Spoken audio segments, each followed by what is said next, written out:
मिनशैतानिर्रजीम बिस्मिल्लाहिर्रहमानिर्रहीम अस्सलामुअलैकुम।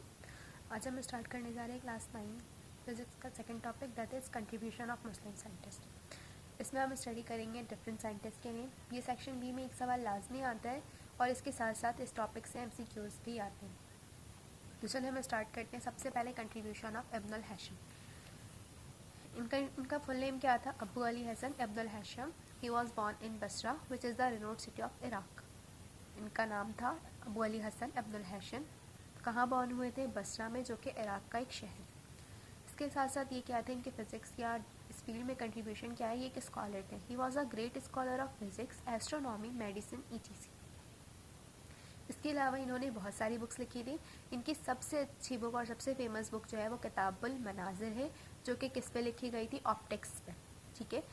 इसके साथ साथ इन्होंने क्या किया था, एक बेसिकली हम ये कह सकते हैं अब्दुल हैशम ने सबसे ज़्यादा काम ऑप्टिक्स पे किया था। इन्होंने एक इन्वेंशन भी दिया था, एक इन्वेंट किया था एक चीज़, that is called as pin hole camera. So he invented a pin hole camera and with this camera he obtain an image of sun eclipse. इन्होंने क्या किया था, एक पिन होल कैमरा इन्वेंट किया था और उससे जो है सबसे पहले इमेज किसकी ली थी? सन इक्लिप्स की। उसके अलावा इनकी डिस्कवरी क्या है, इन्होंने जो है नेचर ऑफ लाइट बताया था और साथ साथ इन्होंने ये भी बताया था कि हमारे पास जो लाइट है वो क्या है, एक फॉर्म ऑफ एनर्जी है। इसके साथ साथ इन्होंने लॉज दिए थे। ये इन्होंने जो है लॉ ऑफ रिफ्लेक्शन दिया था। रिफ्लेक्शन क्या होता है? ये एक सरफेस है, सपोज दैट इसमें से कोई भी लाइट आके टकरा रही है, तो लाइट जिस एंगल से आके इस सरफेस से टकराएगी उसी एंगल से बाउंस बैक हो जाएगी। तो ये वाला फिनोमेना क्या कहलाता है? रिफ्लेक्शन। उसके अलावा जो है इन्होंने डिस्कस किया था image formation by spherical mirror. अब हमारे पास है नेक्स्ट साइंटिस्ट, कंट्रीब्यूशन ऑफ अल-बैरूनी। इनका इंट्रोडक्शन क्या है? अल-बैरूनी वॉज बॉर्न इन बैरन, जो कि अफगानिस्तान के एक स्मॉल टाउन में प्रेजेंट है। अच्छा, ये किस किस चीज़ के स्कॉलर थे? He was a great scholar of physics, chemistry, biology, archaeology, cosmology, comparative religion, civilisation and mathematics. ये जो है इन सारे सब्जेक्ट्स के स्कॉलर थे। इन्होंने कितनी बुक्स लिखी? 150 बुक्स लिखी। MCQs में पूछते हैं हु रोट 150 बुक्स या अल-बैरूनी रोट डैश बुक्स, तो हमें जो है ये याद रखना है कि अल-बैरूनी ने कितने बुक्स लिखे थे? 150 बुक्स लिखे थे। लेकिन उसमें भी जो है हमारे पास जो सबसे अच्छी और सबसे रिमार्केबल बुक थी इनकी, वो कौन सी थी? कानून अल-मसूदी।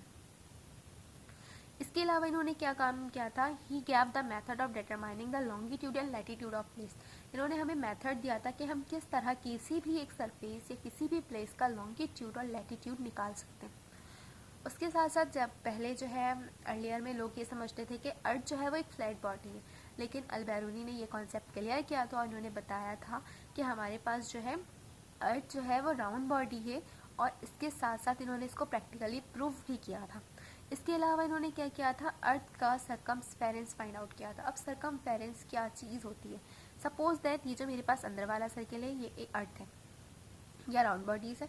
अब मैं ये जो ये निशान है यहाँ से लेकर एक धागे को इस पूरे अर्थ के साथ घुमाती हूँ। दोबारा से मैं इस पॉइंट पे आती हूँ। अब मैं क्या करती हूँ? इस धागे को खोल के रख लेती हूँ।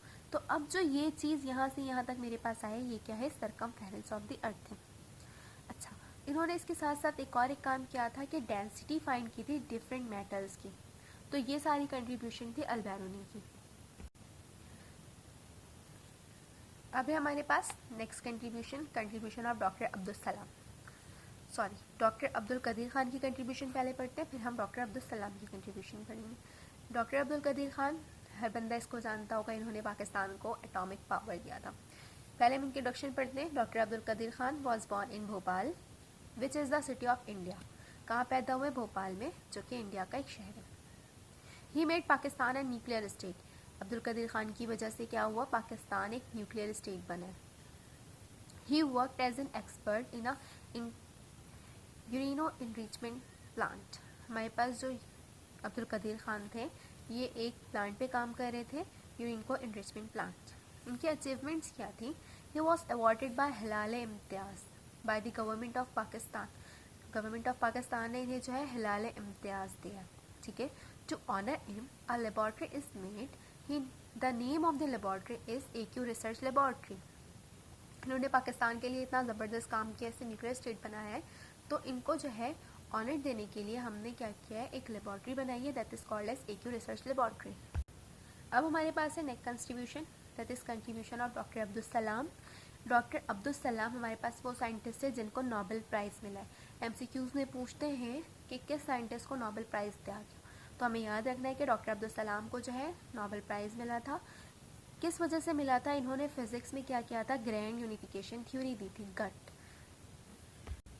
इन शॉर्ट में हम कह सकते हैं कि गट इन्होंने डिस्क्राइब कर दिया था यूनिवर्स को अपनी इस थ्योरी में, तो इसलिए जो है इनका बहुत बड़ा काम था, बहुत बड़ा रोल था फिज़िक्स के फील्ड में, तो इन्हें जो है नोबेल प्राइज़ दिया गया था। अब हमारे पास है last scientist, contribution of Yakub al किंदी। इनका इंट्रोडक्शन देख लेते हैं। याकूब al किंदी was born is Basra इन 1880। ये भी कहाँ बॉर्न हुए थे? बसरा में 1880 में। इनका रिसर्च वर्क क्या था? He produce several research monographs on metrology, specific gravity and on tides.